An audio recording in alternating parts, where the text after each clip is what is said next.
Estamos perfecto. Bueno, todo lo que pasó, o sea, lo que dijimos, toda la charla ya está dicha. Ahora solamente vamos a saludarnos. Muy bien.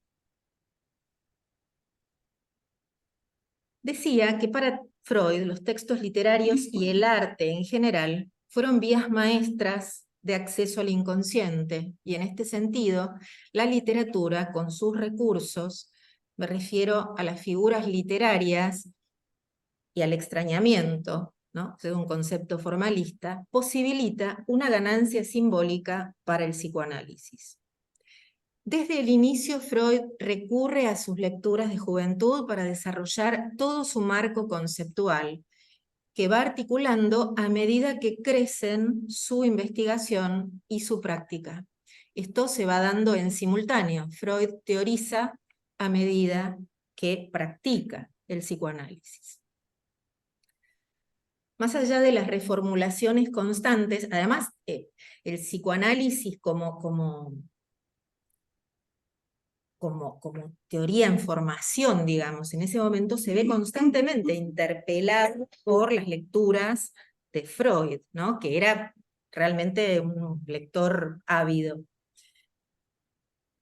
Y más allá de las reformulaciones constantes, que justamente por ese mismo motivo propone, reformulaciones, él dialoga en su teorización todo el tiempo con lo que le pasa con sus pacientes, ¿no?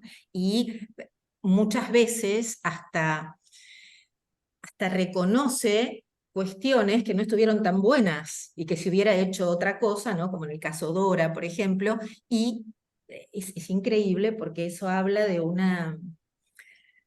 correr el yo, ¿no?, de un correr ese yo soberano y colocarse en un lugar de muchísima humildad, de muchísima, realmente de trabajo. Hola, ¿cómo estás? Hola, ¿cómo andan? Bienvenidas. Digo que más allá de todas estas reformulaciones, propone una profunda valoración de la literatura universal.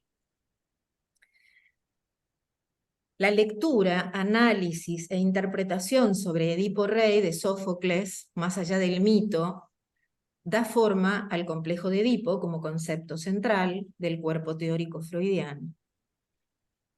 Pero como sabemos, el lugar de un libro en una biblioteca remite inexorablemente a otros libros, ¿no? Digo, en la práctica uno termina de leer un libro en la biblioteca y va, y hay como una especie de campo semántico que está en la biblioteca, como esta magia que nos llama al siguiente, ¿no?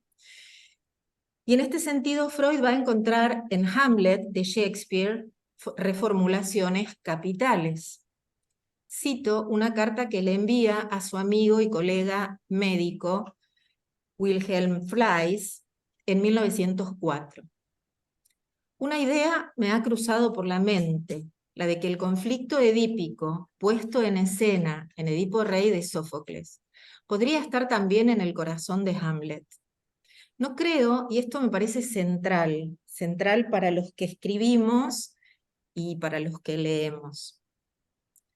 No creo en una intención consciente de Shakespeare, sino más bien que un acontecimiento real impulsó al poeta a escribir ese drama, y que su propio inconsciente le permitió comprender el inconsciente de su héroe. De inconsciente a inconsciente, ¿no? La trilogía se completa con Los hermanos Karamazov de Dostoyevsky, cito: por lo que al escritor se refiere, Dostoyevsky, no hay lugar a dudas, tiene su puesto poco detrás de Shakespeare. Los hermanos Karamazov es la novela más acabada que jamás se haya escrito. Si Edipo Rey descubre de algún modo lo universal del inconsciente articulado a la noción de destino, en Hamlet la inhibición de la culpa y en Los hermanos Karamazov el deseo parricida. Sin embargo, para Freud, a diferencia de la crítica literaria, lo que cuenta, lo central de su análisis, no son el tema de la obra, y su eje, el centro, no la forma. Y acá nos separamos de la literatura, porque lo que nos interesa en literatura nunca es qué, sino cómo, ¿no? Nunca es el qué se cuenta o de qué se habla, sino cómo se articula ese discurso, ¿no? La riqueza de lo literario estaría allí. De modo que en la relación entre literatura y psicoanálisis, los más profundos, ay, se me va se me fue, no sé dónde quedé. En los hermanos Karamazov, él rescata, dijiste... El deseo parricida. Perdón, no, el deseo parricida, no. Matar al padre, ¿no? Sí. Sería la idea. Sí, sí. Tengo que intentar salir de la pantalla completa porque como que se colgó esto, chicos. Ahí estoy. De modo que en la relación entre literatura y psicoanálisis, los más profundos puntos de contacto están dados en el trabajo con el lenguaje. En esta poiesis constitutiva de ambos discursos, de donde surgen diferencias, quizás incluso incompatibilidades entre los dos paradigmas, uno que prioriza la función estética del lenguaje, esto es Humberto Eco en su esquema de comunicación, ¿no? Es el que de algún modo enuncia la función estética del lenguaje. Y otro que apunta a validarse con lo que llamamos hoy, en términos lacanianos, la dirección de la cura. Desde el título de esta charla hablamos de poiesis, y esto es creación, producción. Platón define en el banquete este concepto como la causa que convierte cualquier cosa que consideramos de no ser a ser. Cito a Diotima en el banquete, está en boca de la pitonisa, de la sacerdotisa, ¿no? Este discurso. Cito: ciertamente todo lo que es causa de algo, sea lo que sea, pase del no ser, es creación. De suerte que todas las actividades que entran en la esfera de todas las artes son creaciones, y los artesanos de estas, creadores o poetas. Pero sin embargo, prosiguió Diotima, sabes que no se les llama poetas, sino que tienen otros nombres, y que del concepto general de creación se ha separado una parte, la relativa a la música y al arte métrica, que se denomina con el nombre del todo, poesía. En efecto, se llama tan solo a esta y a los que poseen esa porción de creación, poetas. Intertextualidad, ¿no?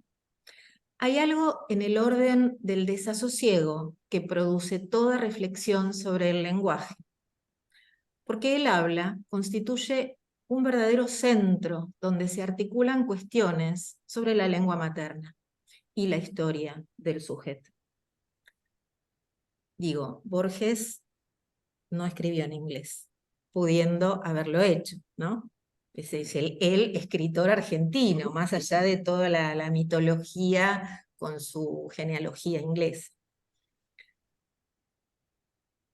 Bien, los lectores literarios, los lectores críticos, macedonianos, digo yo, porque allí me habito en la lectura macedoniana. El que no conozca a Macedonio Fernández tiene que conocerlo, pero Macedonio Fernández es un autor anterior en generación a Borges y padre un poco de las vanguardias literarias argentinas. Sabemos que la lectura, la escucha de un texto literario va mucho más allá de su contenido semántico y de las connotaciones culturales en torno a las coordenadas de su escritura. De otro modo, no podríamos de ninguna manera seguir produciendo reescritura sobre lecturas como las de Cervantes o de Shakespeare o de Dante o los textos homéricos, digamos. Sabemos que la lectura literaria, si es literaria, nos involucra fuertemente.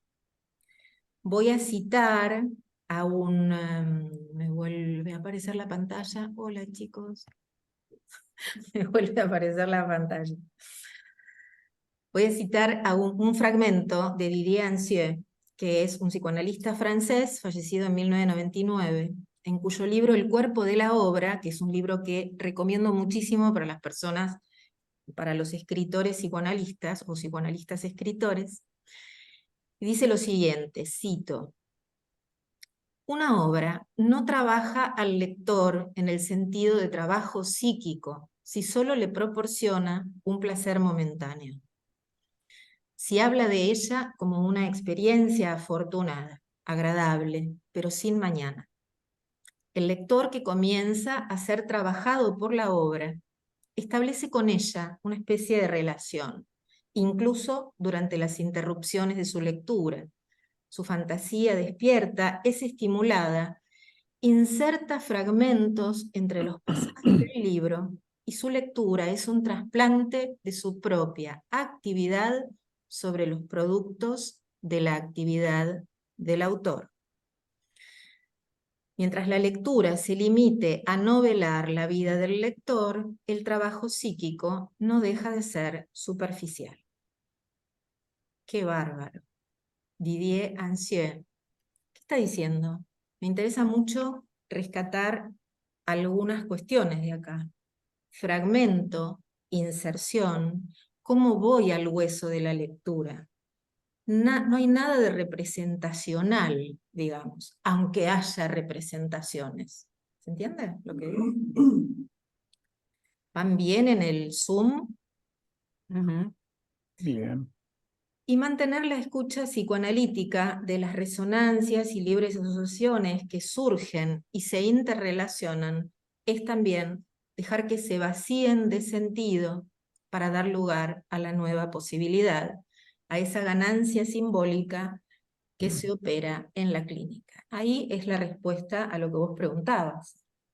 Muchas escuelas, pero el psicoanálisis es diferente, porque hay esto que tiene que ver con el significante, con la superficie del discurso, y todo está allí, ¿no? El psicoanálisis trabaja con formaciones tales como los sueños, como los actos fallidos, como los chistes, ¿no? Esta cuestión que resuena, ¿no? Más allá, entonces, en este vaciamiento de sentido es donde se produce la posibilidad de generar nuevas aperturas hacia una reescritura, digamos, ¿no? Hacia una reescritura subjetiva, cosa que no haría, por ejemplo, la psicología cognitiva, conductual, ¿no? Porque trabaja el terapeuta con el paciente y generan toda una cuestión que tiene que ver con las creencias, con lo mal aprendido, con lo que se aprende de nuevo. Digamos, ¿Vos creés que el psicoanálisis está un poco retrasado con respecto en el sentido de que hay más personas que en general hacen terapia? Voy a tomar un poquito de agua para responder lo del psicoanálisis retrasado. Claro, retrasado con respecto, que digo, que la cantidad de gente que se suma, ¿no? A eso. Claro. Creo que hay mucho más. Y sí, claro, claro. Lo masivo, digamos, el psicoanálisis no es masivo. Sí, lo masivo ahora es el coaching ontológico. No necesitas ni ir a hacer terapia, vas al coach. No, creo que el psicoanálisis es absolutamente vigente y lo más profundo hasta ahora que conozco es el tipo de escuela y de práctica más profunda y que va realmente en dirección de la cura, realmente en dirección de la cura. Bien, ¿y por qué? Pero no, vos sabés lo que tenés que hacer, no nada, solo. ¿Qué es tu jubilación, mamita? ¿Sabés Bueno, qué? acá hay que Muteala, Marita, por favor. no. Estoy terminando de trabajar unas cosas para la escribana.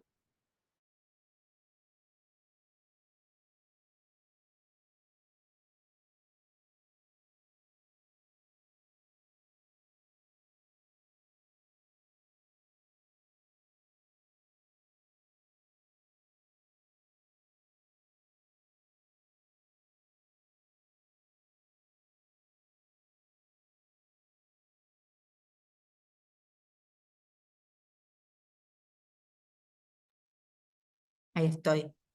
Ahí estoy. No, te decía que mutearas a la persona que tenía que ir a la escribanía, que no tiene nada que ver con nosotros. Bueno, no sé quién era. Bien, digo, ¿y por qué esto? Porque hay transformación realmente, porque ambos discursos son transformadores y trabajan de formas diferentes con el sufrimiento. La categoría de trabajo del psicoanálisis es el sufrimiento. Por supuesto que se aborda la patología, pero el objeto es el sufrimiento humano. La obra literaria, sin embargo, ¿vamos bien? ¿Sí? La obra literaria, sin embargo, trabaja en ausencia de su autor, esto lo decíamos hace un ratito.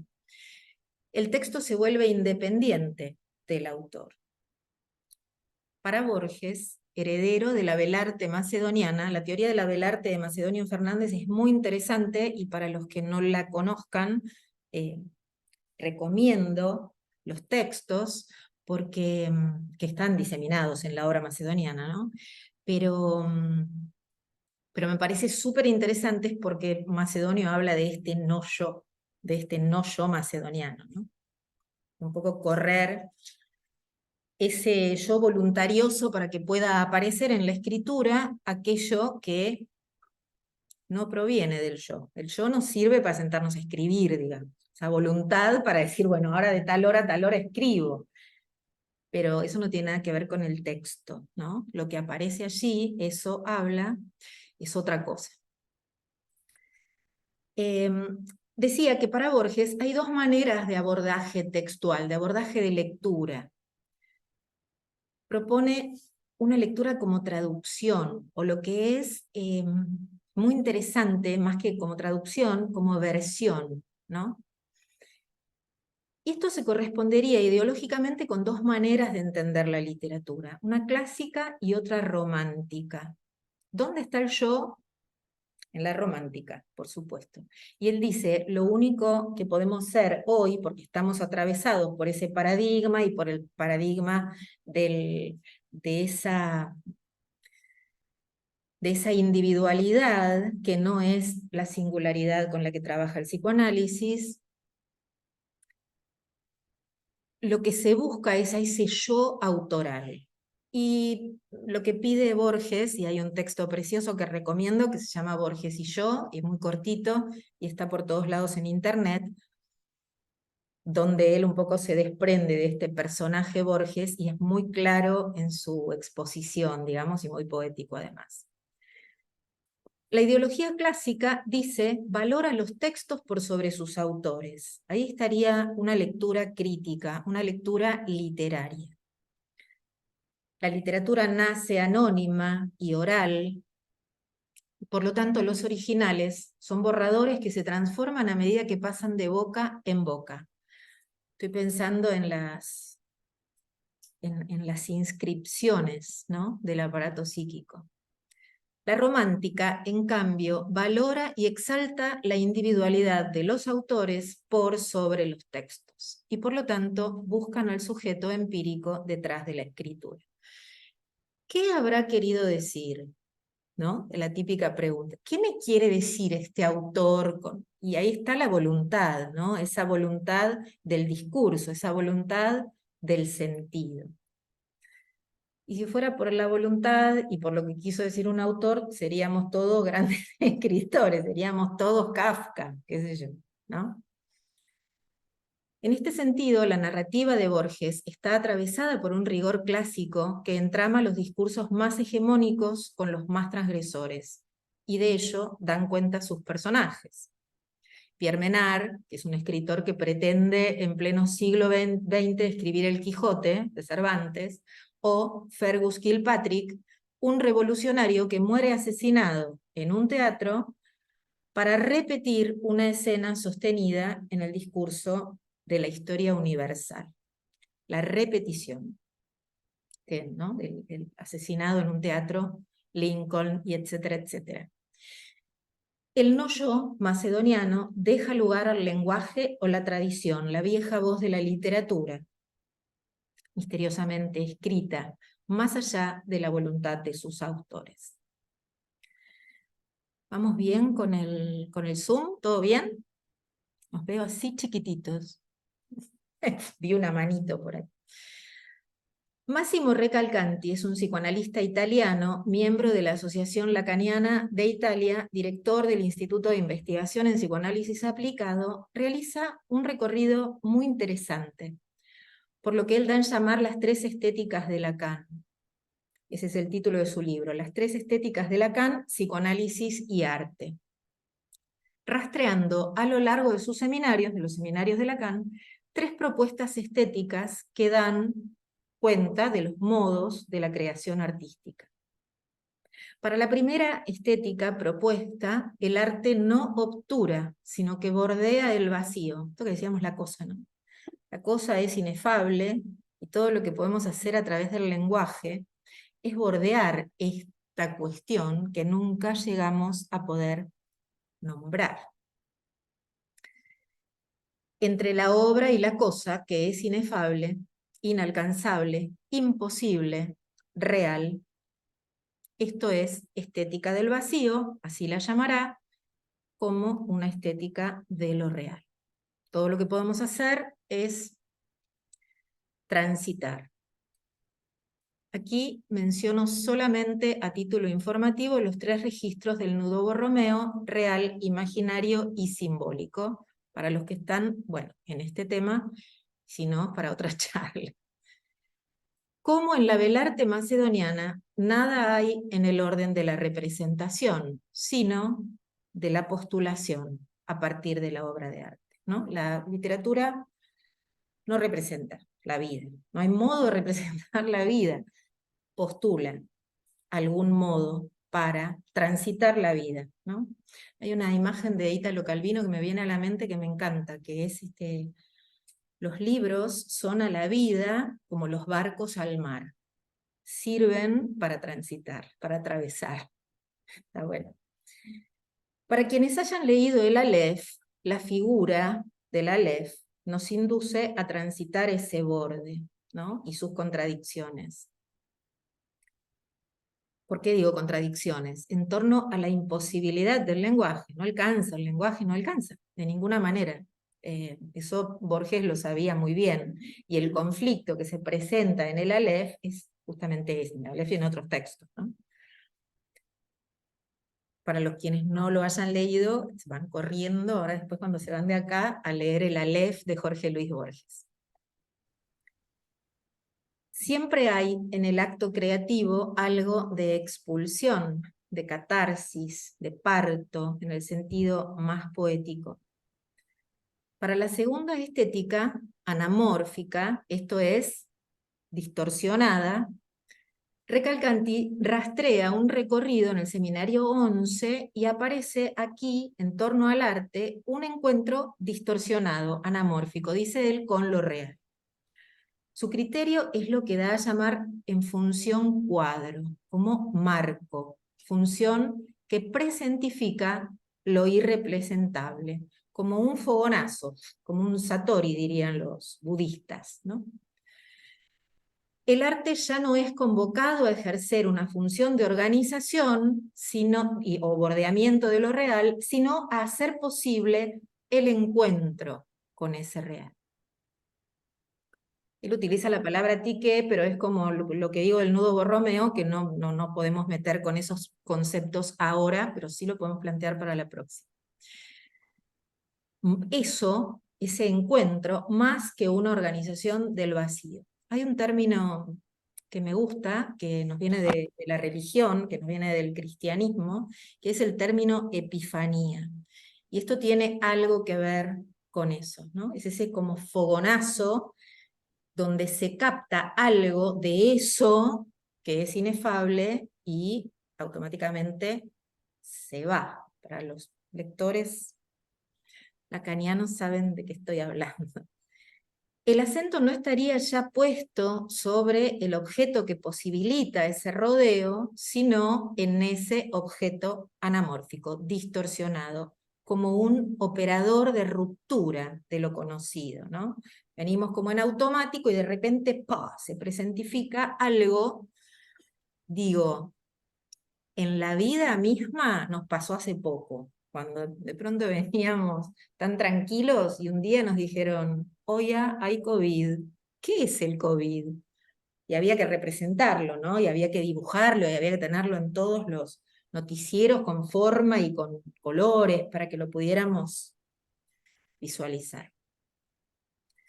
La tercera estética será la de la letra, un nuevo tipo de encuentro que Recalcanti también rastrea en el seminario 11, la emergencia de una singularidad en la combinatoria significante. ¿Qué quiero decir? Esta singularidad pertenece al texto, no al sujeto, una vez escrita. ¿Qué estoy diciendo? Combinatoria significante, la cadena, las palabras que utilizo para dar cuenta de algo que quiero dar cuenta.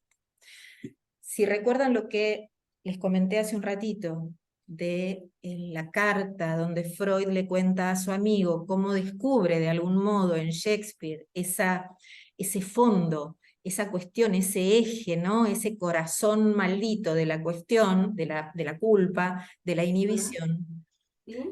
Cómo él dice, yo no creo que haya sido voluntario en Shakespeare esto. No sé si quieren decir algo o se están charlando entre ustedes. Te pregunto, la Sí. carta le escribió Freud A un amigo de él, a un amigo médico, a un colega de él. vos dijiste Sí. el apellido. Sí, bueno, y ahora te lo tengo que buscar. Bueno, Después te lo cuento. Digo, lo que importante de esto es que él dice, para mí Shakespeare no quería hacer eso, no era consciente de lo que estaba haciendo, ¿no? Esto estamos diciendo acá, en esta tercera posición de la estética. No estamos en el sistema del sujeto, esto es crítica literaria pura, no estamos en el sistema del autor, estamos en el sistema del texto, mucho más allá de lo que el autor quiso decir. Si leemos a Dante, eso lo vamos a saber, ¿no? Cuando nos separamos mucho en distancia con los autores, lo tenemos mucho más claro, porque ¿qué sabía? ¿Quién lo iba a leer? Dante, si para él era Apocalipsis, era algo inminente y estaba tratando de advertir a la humanidad de todas las macanas que estábamos haciendo, ¿no? Pero para él se terminaba pronto esto. Perdón, yo no entiendo bien, o sea, lo de Edipo y el tema de los hermanos. Ujú. Ahí sí, el tema parricida, lo que la expresión para Edipo, pero en el caso de Shakespeare. De Shakespeare, la culpa que inhibe la posibilidad de la acción, digamos, ¿no? La culpa por la muerte, ¿no? Esta cuestión de padre fantasma. Bueno, no, el recorrido es un recorte y no estamos hablando de Narciso y de conceptos como, ¿no? Tales tan importantes en la obra freudiana. Estamos haciendo un recorte muy mínimo para una charla de 50 minutos, digamos. Pero lo que me parece, y está muy buena tu pregunta, porque lo que vemos, yo daba unas clases de Borges en el Country Highland Park hace muchos años. Y entonces una de las chicas que era psicoanalista me dice, pero escúchame, Borges leyó a Freud a full, ¿no? Y digo, claro, es probable, pero lo que es muy parecido son las fuentes de Borges y las fuentes de Freud. Uno inventa el psicoanálisis y el otro hace literatura, ¿no? Pero las fuentes de donde se nutren es lo mismo. ¿Qué hace Freud con estos textos literarios donde él busca? Por eso digo, lo importante para ese rastreo del psicoanálisis no es el cómo se trabaja, más allá de que la obra de Shakespeare es una maravilla en el cómo, en la forma, en el formato, pero es el qué, ¿no? Es ese eje central del tema, digamos, de lo que está tratando, no tanto el rodeo. Y en la literatura, lo que da riqueza al texto literario es justamente el cómo, ¿no? Es ese extrañamiento, eso que Shklovsky nominó extrañamiento. Bien. decía, ya no estamos en el sistema del sujeto, sino en el sistema del texto. Y esto nos cuesta muchísimo a los escritores correr nuestros yoes voluntarios y soberanos. Entonces, ¿cómo funciona el sistema del texto? A través de entrecruzamientos, de resonancia, música que, como un río nuevo, digamos, ¿no?, vehiculiza las voces líricas, verticales, profundas de la literatura a lo largo de los tiempos y en el plano del espacio físico y del espacio lingüístico, ¿no?, que recorre la obra una vez que está concebida. No es lo mismo como leemos hoy a Cervantes que como lo leyeron en su época, no le dieron ni 5 bolillas. Y se murió sin saber que era Cervantes, digamos, ¿no? Bien. Quienes asistimos al acto creativo, ¿no?, los que damos talleres, las personas que estamos, los que escribimos, que asistimos al propio acto creativo o al acto creativo de los talleristas, hacia la puesta en el mundo de un objeto libro, ¿no?, trabajamos sobre esa escucha textual, sobre la escucha textual de esa polifonía, no sobre la voluntad de los escritores, no sobre las voluntades, ¿no? Cuando trabajamos clínica de obra, y es difícil esto, es difícil de comprender y es difícil de empezar a transitar esa... Es difícil en el psicoanálisis y es difícil en la literatura, digamos, porque se trata de correr el yo, ¿no?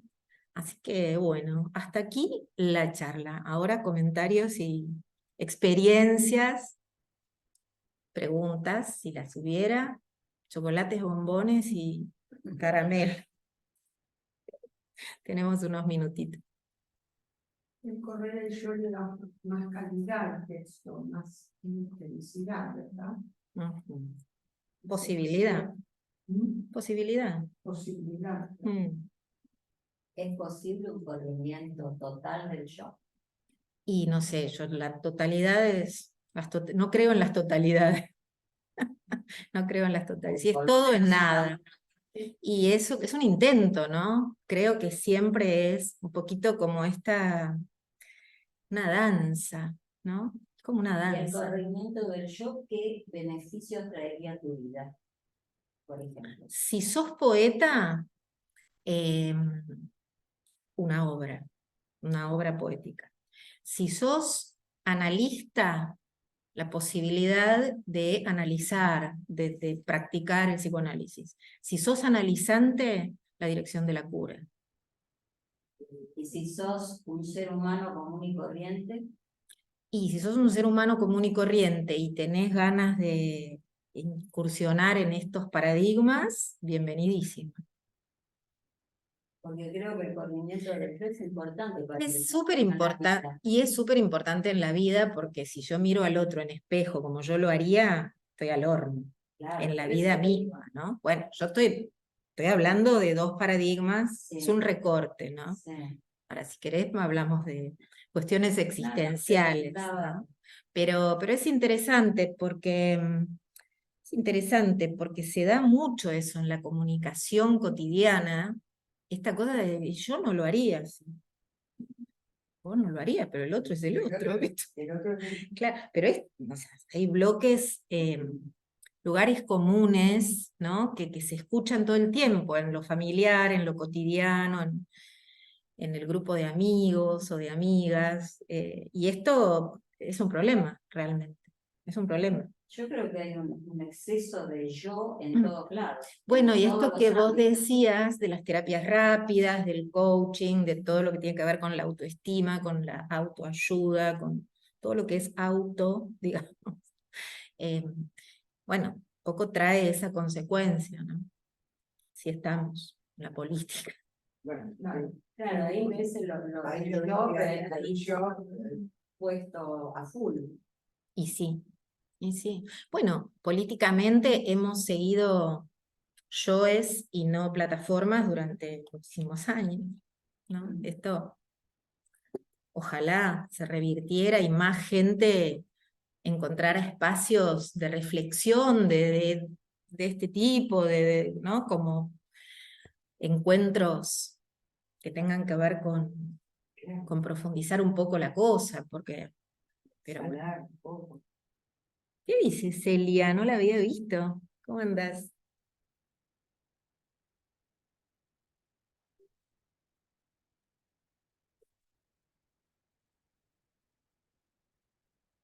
Sí, sos vos y de verdad.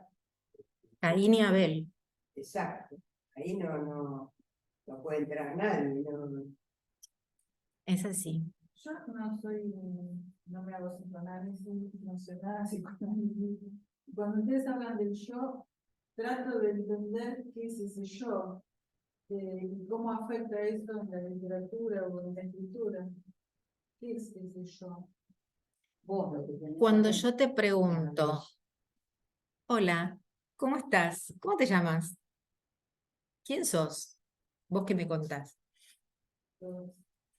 ¿Me contás tu nombre? ¿Cómo te enteraste de cómo te llamabas? ¿Quién te lo contó? Padres. Bueno, eso es lo que va construyendo ese dispositivo que es el yo. El yo es una construcción. Nos contaron, y es un relato, es un discurso. Son muchos discursos que se entrelazan, ¿no? Cuando Bakhtin habla de esto, del diálogo textual, y habla del pensamiento, y es esto, ¿no? Te contaron quién eras. Y el egocentrismo, el yo en el niño es muy Vos sos importante. psicopedagoga, ¿no? ¿O no? Ah, porque empecé por el No, discurso no, egocéntrico. es muy importante para los chicos, es lo único que existe es el yo, hasta que tienen más o menos 4 o 5 años y empiezan a socializar. Claro, Entonces claro. ahí es como que lo tienen que correr o correr. Y sí, si no nos ayudan a construir el yo, estamos al horno. Pero una vez que está construido, hay que romperle un poquito correcto. bajarle un poquito el copete. Sí, Así es, así es. ¿Sí? ¿Más o menos quedó eso? Sí, estoy tratando de entender cómo eso beneficia en la escritura, en la literatura. Si voy a escribir un texto, ¿en qué beneficia que yo me corra del yo? Cuando vos querés escribir sobre algo, tenía una alumna hace muchos años, que alguno de por acá la debe haber conocido, Romina, que ella quería escribir un texto sobre la muerte, ¿no? Entonces trae un poema, y el poema era pura vida. Eran unos conejitos, habíamos leído un cuento de Cortázar, y entonces ella quería escribir algo sobre la muerte, y eran unos conejitos divinos, blanquitos, todos espumosos, y era todo vida, ¿no? Y ella decía, no, pero es la muerte, pero yo escribí sobre la muerte, ¿no? Esta cosa de yo quería decir esto, y un poco por ahí encapricharnos en ese punto, cómo lo queríamos decir o sobre qué queríamos escribir, y el texto trajo otra cosa. Ese misterio, ¿no? Esa cajita negra, el inconsciente, bueno, poner el nombre que quieras, la vieja voz de la literatura, decía Cortázar. Una vez escribió un texto, un poema larguísimo que se llama Los Reyes. Y dice que iba en el colectivo, contaba esto, ¿no? En un reportaje, que iba en el colectivo y de pronto empezó como a pensar en un castellano ramplón, absurdo, nada que ver con su juego, con todo esto lúdico de Cortázar, y entonces lo escribió. Y lo escribió, y era toda una cosa así como muy clásica, sobrecargada. Y el personaje era el Minotauro, pero era como una inversión del mito del Minotauro, y este pobre Minotauro era Asterión, ¿no? También tiene Borges un cuento que es La casa de Asterión, que también es una inversión del mito. Y era un pobre inocente que estaba ahí atrapado en el laberinto, no era ningún monstruo asesino, y en realidad el facho que venía a matarlo era Teseo, ¿no? O sea, invierte absolutamente el mito, ¿no? Entonces, claro, es una lectura muy política de la cuestión. Pero él, la verdad que le dio lugar a eso, le dio lugar a eso que vino, ¿no? Un poco esto que decíamos de la expulsión, de la catarsis, después habrá pulido, pero él hubiese tenido posibilidad desde su yo, desde su yo autoral, que era ya muy conocido y que era un tipo que era muy lúdico y que estaba, ¿no? Él podría haber hecho otra cosa y sin embargo dijo, yo lo dejé porque fue como vino esa, por supuesto lo pulió, pero dejó esa impronta un poco absurda del lenguaje, que fue lo que, ¿no? Un poco las musas, ponen la musa o el inconsciente, ¿no? Si yo me quedo muy fijada a lo que quiero hacer y a este yo, que es un problema. Para la literatura, lo que viene del yo, es lo menos importante.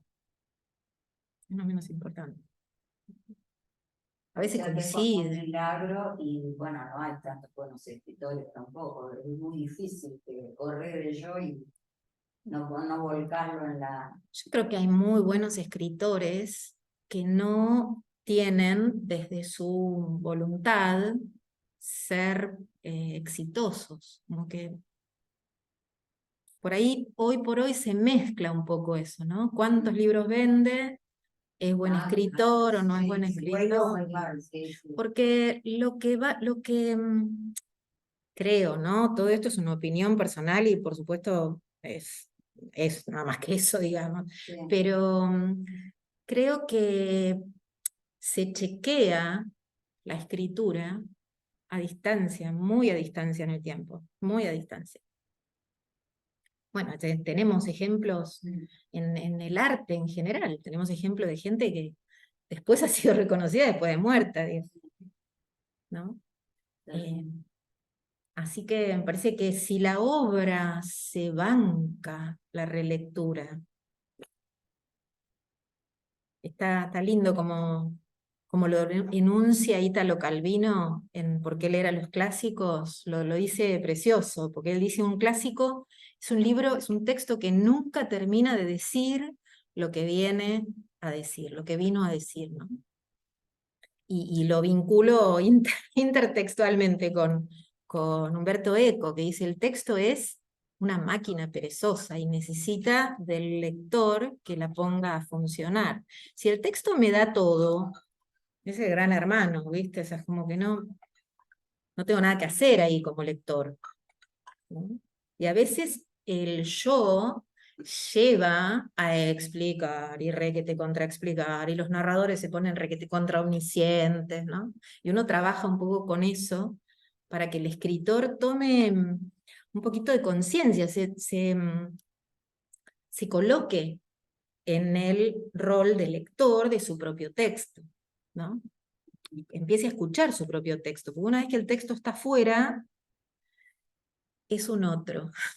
Es un otro que hay que escuchar. Y justamente lo que viene del yo, generalmente lo que viene del yo es lo que hay que pulir. ¿Viste cómo decía esto que siempre se comenta de Miguel Ángel, que decía, yo nada, solamente saco lo que sobra del mármol, la obra ya está ahí. Bueno, eso es un poco esto, ¿no? Lo que pasa es que en la escritura, en la literatura, todo lo que tenemos es la palabra. Una alumna que había empezado hacía poco tiempo, que es Daniela, que las chicos la conocen, yo les contaba esto, les explicaba esto, y digo, porque cuando nosotros escribimos, y de algún modo esta pulsión, ¿no? Que viene la escritura y sale todo así medio como catártico, es como parir el pedazo de mármol, ¿no? Y entonces después, ponía haciendo una analogía con lo de Miguel Ángel. Y entonces a la clase siguiente me dice, tengo 2 mármoles. Estuvo bueno, estuvo buenísimo. Así que bueno, complejo, no es tan sencillo de comprender. Yo me miras con una cara que... No, porque estoy pensando que en el punto es posible correr el yo. Y digo, quizás hasta cuando corres el yo sigue siendo tu yo. O sea, ¿hasta qué punto puedes ponerte en el registro de Y hasta el distintos nivel de puntos, otros? es singular. Que sale de vos, sos vos. No puedes ver algo que no seas vos. ¿No podés? No. Ujú. Bueno, Sí, claro, son... No. Claro. los Tanto gestos podés sí. ver algo que no seas vos, que lo que ves no sos vos. Porque vos no te ves, ¿no? Vos te ves fragmentado, ¿viste? Vos te ves... Yo Yo creo te que veo a vos, pero vos no te puedo ves. entender en el otro lo que no hay en mí. Ah, bueno, son temas Por eso son temas muy creo que profundos. viendo de mí yo, en realidad soy yo también. El poder ver algo de mí. Ujú. Bueno, hay un dispositivo que me parece que es interesante acá, que lo toma Lacan, y es una distinción entre, en francés, yo se dice de dos maneras distintas, je y moi, que sería yo y mí, pero nosotros no hablamos de mí, ¿no? Para nosotros es el yo, digamos. Pero esa distinción que él hace en francés es muy útil a la hora de poder pensar en esta porción de yo que de pronto sigue presente cuando el globo del yo autovoluntarioso y hipernarcisista está presente, ¿no? Se puede correr.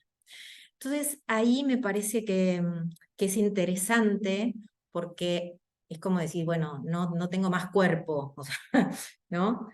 Uno escribe y sos también un cuerpo que escribe, ¿no? Entonces decís, bueno, ¿escribo sin el cuerpo? No escribo sin el cuerpo. Pero hay una porción, digamos, posible. Cuando decimos el yo como construcción yoica, es una cosa, ¿no? Ahora, cuando decimos el yo voy al banco, si no tengo yo no puedo ir a pagar el impuesto y como que no es operativo, digamos. Para vivir tengo que tener un nombre, un apellido, sí. Y siempre es fulano de tal el que está presente en tal instancia. Pero hay algo de ese yo caprichoso que uno puede correr. Y no chequear todo desde como lo haría yo. Ese sería un poco el camino. De todos modos, son cuestiones muy complejas como para, nada, conversarlas en una charla de una hora, ¿no? Muy bien. ¿Cómo están por ahí? ¿Estamos todos bien?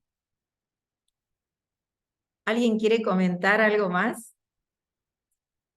Ya nos vamos al taller de escritura, pero tengo que todavía llegar a la calle Portela, así que ahora en un ratito volvemos a entrar. ¿Bien? No, lo doy en Portela porque acá nos cierran más temprano, entonces directamente me conecto desde allá. Me Bueno, quedé pensando que es interesante, salvando las distancias, esto que decía acerca de que Shakespeare no pensó necesariamente en Edipo al escribir Hamlet. En realidad, todos al escribir no pensamos en algo puntual, pero a veces reencontrándonos con un texto de hace años, decimos, caramba, desnudé más de lo que tenía previsto. ujú.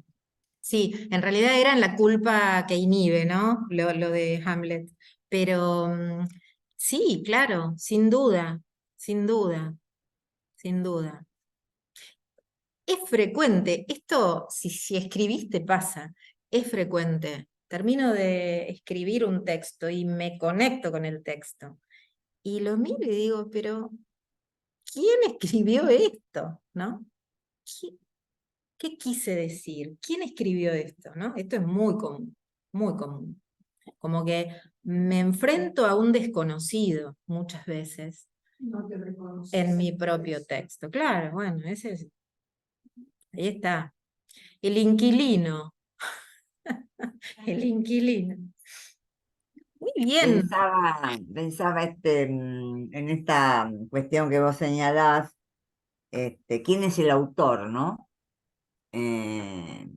Una pregunta que siempre me aparece a mí, ¿quién es el autor? ¿No? Hay que preguntarle a Foucault. Bueno, Sí. es un concepto más allá de que seguramente el autor, uno dice, bueno, este libro lo escribió otra persona, ¿no? Mm, Está ahí la cuestión del yo que vos tanto mencionabas hoy, ¿no? Evidentemente, para Incluso, poder circular, pero la escritura me parece que va más allá de eso, ¿no? totalmente, pero incluso ¿Mm? teniendo, y está buenísimo esto que comentas, porque las voces, ¿no? Mm, Eso yo hablaba la charla de esas voces líricas a las cuales se les da lugar si uno logra vaciar un poco ese sentido que le quiere dar el yo, ese sentido mm, lineal, claro. esa cuestión cargada de una semántica de la voluntad del yo, donde dejo atravesar por esas voces que también forman parte del sujeto, ¿no? Seguro. Del autor como sujeto. Ahora, la crítica literaria tiene una manera de, dentro de lo que sería el autor empírico, digamos, de Ujú, distinguir algunas cuestiones, y es un marco interesante también para pensarlo, porque se habla de sujeto empírico, ¿no? Borges, nacido el 24 de agosto, ayer, de 1899, fallecido el 15 de junio, bla, bla. Toda esa línea temporal, todo ese tiempo autoral, desde que es chiquitito hasta que... Ese es el sujeto empírico.